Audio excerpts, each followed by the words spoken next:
ব্রাহ্মণবাড়িয়া নবীনগর। নবীনগর থেকে আজকে যাচ্ছি কৃষ্ণনগর।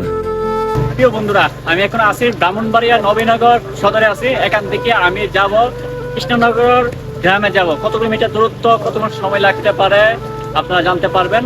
আর নবীনগর এখানে একটা পরিচিত জায়গা ছিল, এই বিষয়টা আপনারা জানান বিষয়।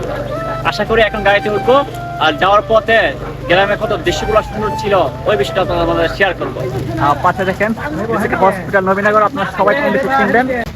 আজকে প্রচুর পরিমাণ বৃষ্টি হইতেছে, গাছগুলি কত সুন্দর লাগতেছে। আমার সাথে আছে বন্ধু। কি অবস্থা তোর? আলহামদুলিল্লাহ। নবীনগর আসলাম আমরা দুইজন একটা কাজের জন্য। হ্যাঁ হ্যাঁ হ্যাঁ, পাঁচটা যায়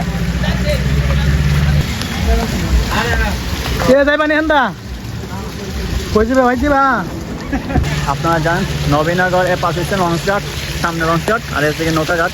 এখান থেকে অনেক মানুষ অনেক এলাকা যেত, আর এখন বর্তমানে নৌকা খুবই সংকট, মানে মানুষ আসা যাওয়া রাস্তাঘাট হয়ে গেছে, এর জন্য মানুষ আসা যাওয়া ওই রকম ভাবে করে না। একটু সামনে যায়, পানির দৃশ্যটা অনেক সুন্দর আছে, বুঝতেছেন?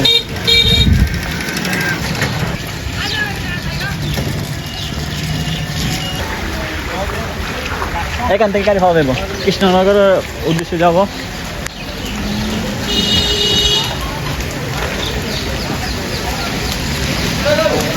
ওই যে কৃষ্ণনগর রাস্তা আছে রয়েছে। হ্যাঁ কৃষ্ণনগর। কত এরা ভাড়া, কত এরা ভাই? কত?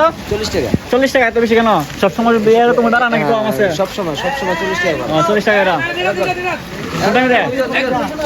দুজন। নবীনগর মনোবল কাটলে বলে। নবীনগর সদর থেকে কৃষ্ণনগর বাজার পর্যন্ত 18 কিলোমিটার দূরত্ব, আর এখান থেকে যেতে 40 টাকা ভাড়া খরচ হয়। আসেন সামনে রাস্তাঘাট দেখি, আরো কিছু আপনাদের মাঝে শেয়ার করি।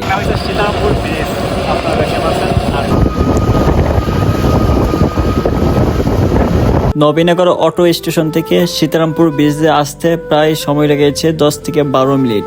আপনারা যদি চান এত সুন্দর রাস্তাগুলো দিয়েছে, মোটরসাইকেল দিয়ে আসবেন, এখান থেকে মোটরসাইকেলও ভাড়া নিয়ে আসতে পারবেন। আর বেশি সময় লাগার কথা না, ভাড়া মনে হয় অল্প টাকা খরচ করে চলে আসতে পারবেন। বলতে বলতে কৃষ্ণনগর বাজারে চলে আসলাম, আর এখানে আসার সময় লেগেছে 30 মিনিট উপরে। আপনারা সম্পূর্ণ ভিডিওটা দেখার জন্য অসংখ্য ধন্যবাদ। কোথায় থেকে আপনারা ভিডিওটা দেখতেছেন অবশ্যই কমেন্ট বক্সে জানাবেন।